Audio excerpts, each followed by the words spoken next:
3 ans exactement après la Gaza Freedom March qui a occupé le trottoir derrière moi pendant une semaine. Nous revenons de Gaza où nous avons passé une semaine. C'est donc dire que la situation a été bouleversée en 3 ans.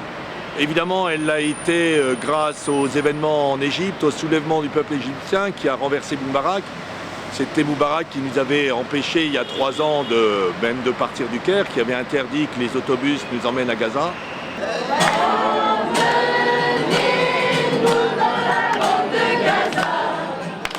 Nous rencontrons le 26 décembre, avant la tenue d'un grand meeting-concert pour la Palestine au Caire, le groupe des 25 Égyptiens qui vont faire partie de notre délégation d'une centaine d'internationaux. Osman, he's affiliated with a political party called Masr al-Qawiyya, and he says that even after the revolution, Gaza is still in siege. 5 years later, even after the revolution, Gaza is still in siege.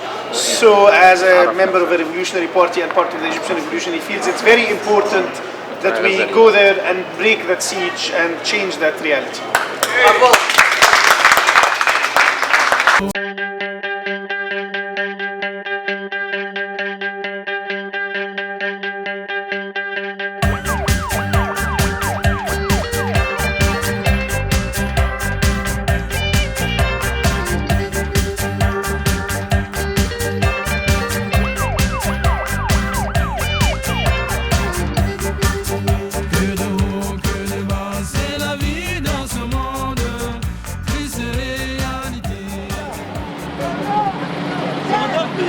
Colette Dupéret.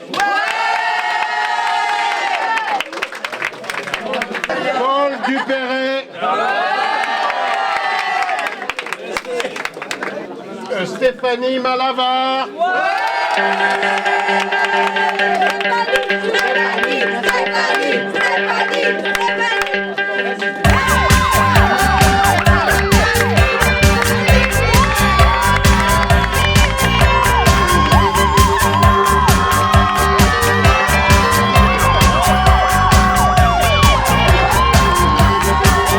Vous êtes le bienvenu en Palestine, vous êtes le bienvenu à Gaza.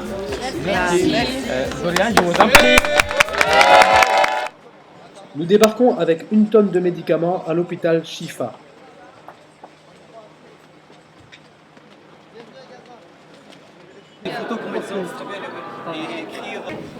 Que vous nous avez demandé, qui vous manquait ici à l'hôpital Shifa, 2 distracteurs qui permettent de consolider et de réparer la mâchoire, aussi bien un distracteur pour enfants pédiatrique qu'un distracteur adulte. Et ces appareils ont été achetés grâce à la générosité de l'ensemble de la population. Nous avons donc collecté cet argent et c'est maintenant Mélia, la plus jeune de notre groupe, qui a 10 ans, qui va vous le remettre. Donc, mesdames et messieurs, ce petit garçon, il habite dans le nord de Gaza. Et son père, c'est un médecin très connu qui travaille à l'hôpital Shifa, l'hôpital le plus grand de toute la bande de Gaza, le fameux hôpital. Donc, son père, il travaillait 8 jours pendant la guerre. Il n'est jamais rentré chez lui parce qu'il travaillait à l'hôpital, donc il n'est pas rentré depuis 8 jours. Et le dernier jour, dans l'après-midi, c'était le dernier jour de la guerre, quand il recevait les victimes, il a trouvé son fils dans ses bras. Oh là là. Cet étage, il y a 22 lits, et lorsqu'il y a, vous voyez, 22 lits, c'est pas suffisant du tout. Lorsqu'il y a une guerre ou une agression, ils mettent les blessés et les martyrs ici par terre, où on est maintenant. Donc lorsqu'il y a par exemple 500 blessés, ils sont là par terre, allongés par terre. Donc à gauche, à droite, ce sont les chambres des malades. Et les domaines qui souffrent plus de cette coupure d'électricité, c'est souvent le domaine médical. Et cela aussi a été la raison de la mort de plusieurs victimes à l'hôpital.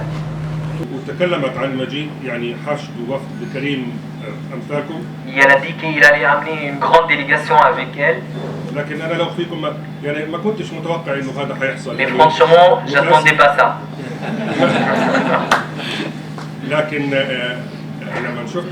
Mais lorsque je vous ai vu aujourd'hui,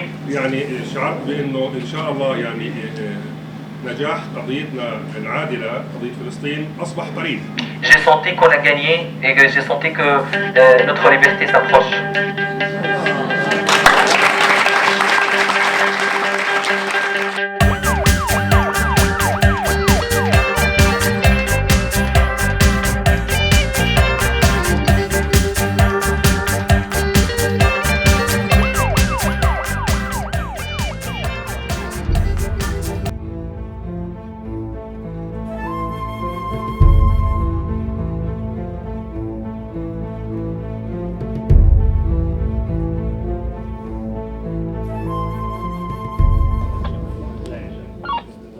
Attaque israélienne de novembre 2012, 164 morts et des milliers de blessés, mais aussi d'importantes destructions dans celle du grand stade Palestine de Gaza et celle du bâtiment de l'état civil.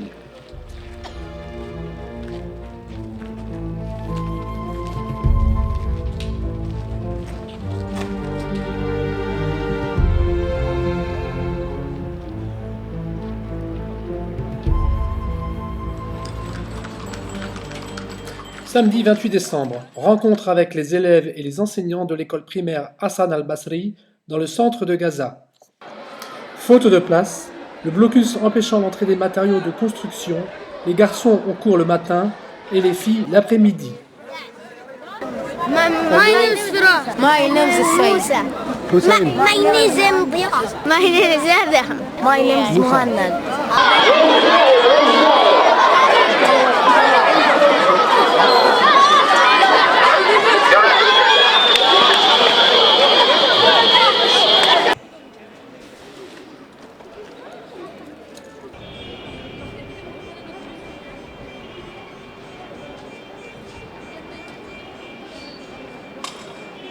Nous leur remettons les dessins réalisés pour eux par des enfants d'une ville du nord de la France.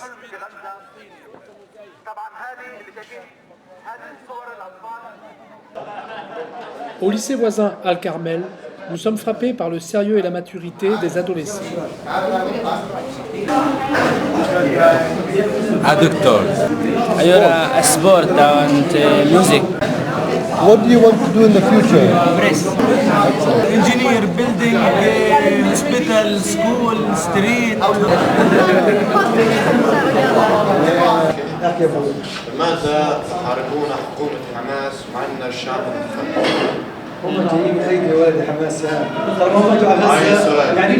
Ok, alors pourquoi est-ce que vous combattez, vous êtes contre le gouvernement du Hamas alors qu'il a été élu démocratiquement?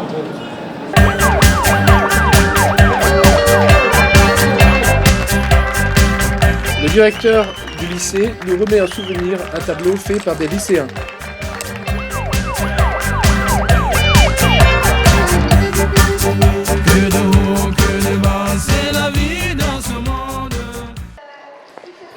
Même sérieux à l'université islamique où nous rencontrons les étudiantes en français des 3 universités de la ville de Gaza, auxquelles nous remettons les méthodes d'apprentissage du français que nous avons apportées.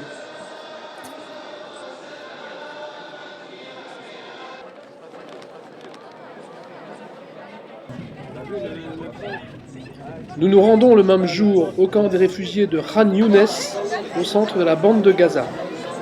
Pendant la dernière guerre de novembre, cette maison, ça c'est tout récent alors. Pour une maison de 3 étages, comme vous voyez, ça a été rasé au sol.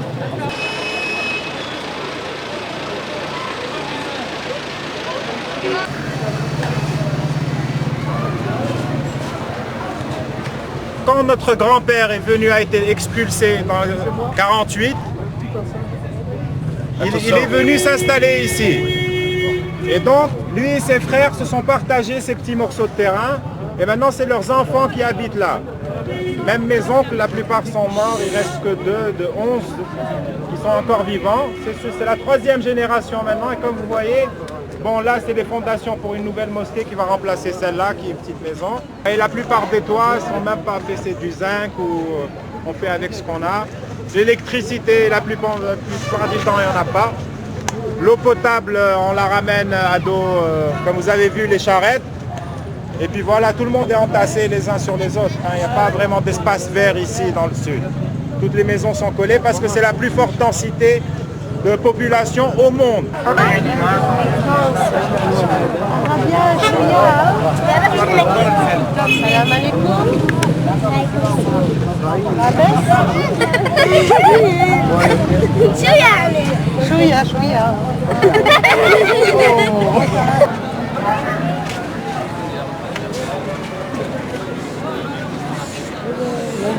ايوه هي يوسف تعال تعال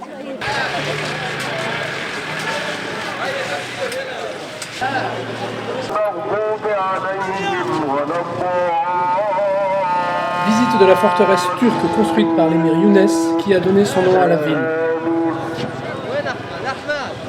Et le soir, Souleiman Baraka, célèbre astrophysicien, président de la chaire d'astronomie de l'UNESCO, nous offre une séance d'observation du ciel, Jupiter avec ses 4 lunes, quand les F-16 et autres engins de mort israéliens ne quadrillent pas l'espace aérien.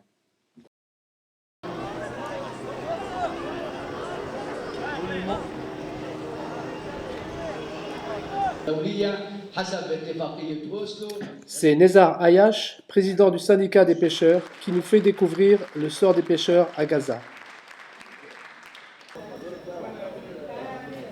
Ici, c'est notre ami Samil Goga qui est pêcheur professionnel et c'est le père de 5 enfants. Comme vous voyez, il a perdu son bras et le seul revenu de sa famille, bien sûr, compte sur lui pour survivre. Donc notre ami ici en 2007, pendant que c'était plutôt calme, il n'y avait pas de conflit ou de bombardement, notre ami a été victime d'un tir de missile et non pas d'une balle. C'est un missile qui lui a causé de perdre son bras gauche, sa main gauche. Notre ami Mahmoud ici a aussi été victime d'attaques israéliennes. Donc voilà, il a été poursuivi par les navires israéliens, on lui a tiré dessus. Donc ça c'est juste une goutte dans la mer, ce qu'on vous présente de toutes les souffrances des pêcheurs palestiniens. On leur confisque leurs filets ou on détruit leurs bateaux et voilà, ils sont réduits à être au chômage. Donc peu importe la distance de la côte en fait, les Israéliens ne respectent aucune distance, que ce soit vers le nord, vers le sud ou en profondeur. Et à travers vous, on aimerait faire un appel à la communauté internationale pour retransmettre toutes ces souffrances des pêcheurs palestiniens. Les Israéliens leur disent qu'ils doivent arrêter de pêcher. Bon, eux, vu qu'ils sont dans les eaux territoriales palestiniennes, ils ne leur répondent pas. Et la conséquence, c'est qu'on leur tire dessus et qu'on leur demande de sauter dans l'eau. Peu importe s'il y a des requins ou si l'eau est froide, ils sont obligés de se jeter à la mer, sinon ils se font tirer dessus avec leur bateau. Donc ce monsieur est en train de dire qu'il a été arrêté. On lui a confisqué ses filets 3 fois consécutives. Et il était dans une zone autorisée, mais peu importe où qu'on soit, même si on est juste au bord, on n'est jamais à l'abri des attaques israéliennes.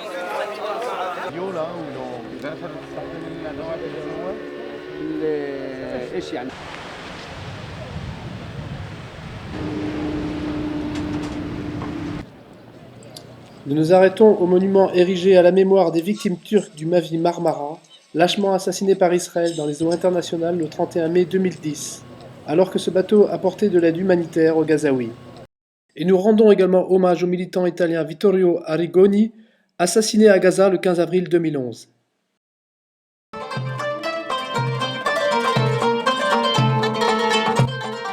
Le 30 décembre, nous passons la soirée avec les élèves et les professeurs du conservatoire de musique Édouard Saïd de Gaza.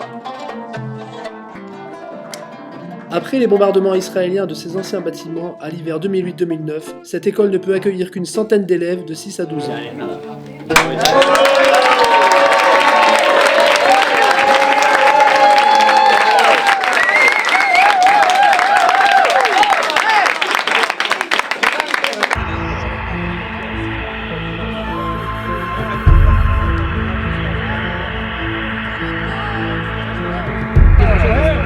Mes amis, il y a un mois, on ne peut pas arriver ici.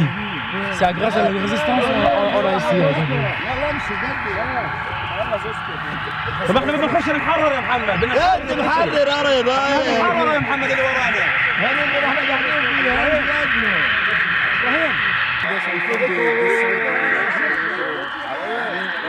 Et nous sommes dans une zone frontière.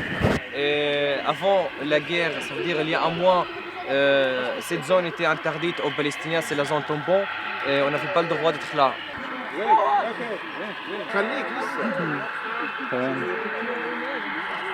Yes, yes, here. That's right. C'est bon. De la population dans la bande de Gaza parmi les plus élevées densités au monde. C'est plus que 4600 habitants pour 1 km². Et si on parle de la terre agricole à peu près 30 km². Et si on parle de cette zone tampon, si Israël a confisqué l'accès à une partie très importante qui représente plus que 20% de terre agricole, donc c'est une perte économique énorme par rapport à l'économie palestinienne aussi, mais par rapport aux agriculteurs. Il parle de la souffrance quotidienne. l'objectif israélien, ce n'est pas seulement l'arrachage des arbres fruitiers, mais la destruction totale. La destruction totale des bâtiments, des arbres, du type de sol, la destruction de la volonté d'un peuple qui vit à résister. Donc l'objectif, c'est une destruction totale, d'obliger les agriculteurs de quitter leur territoire pour garantir une zone de sécurité énorme pour leurs soldats. Donc il a parlé qu'il y avait beaucoup des agriculteurs qui ont été blessés, même plusieurs fois, parce qu'ils ont refusé à quitter leur territoire, leur terre. Elle dit que cette zone a été plantée par des agrumes. Tous les arbres ont été arrachés. L'âge des arbres, quand ont été détruits ou arrachés, était 50 ans.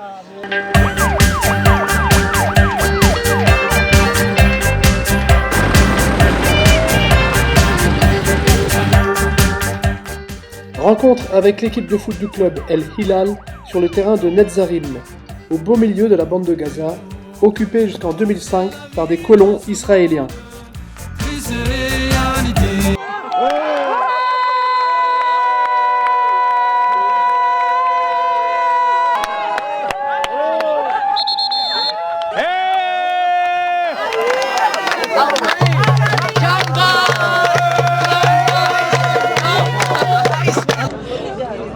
Foto, foto. Bravo. مفيش حد فاهم الشيء.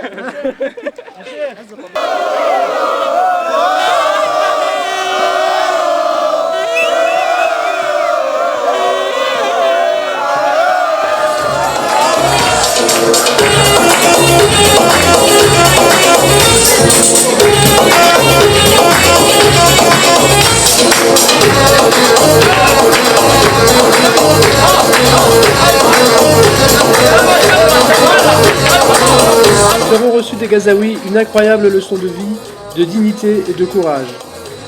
Nous n'oublierons pas, leur combat pour la liberté est le nôtre.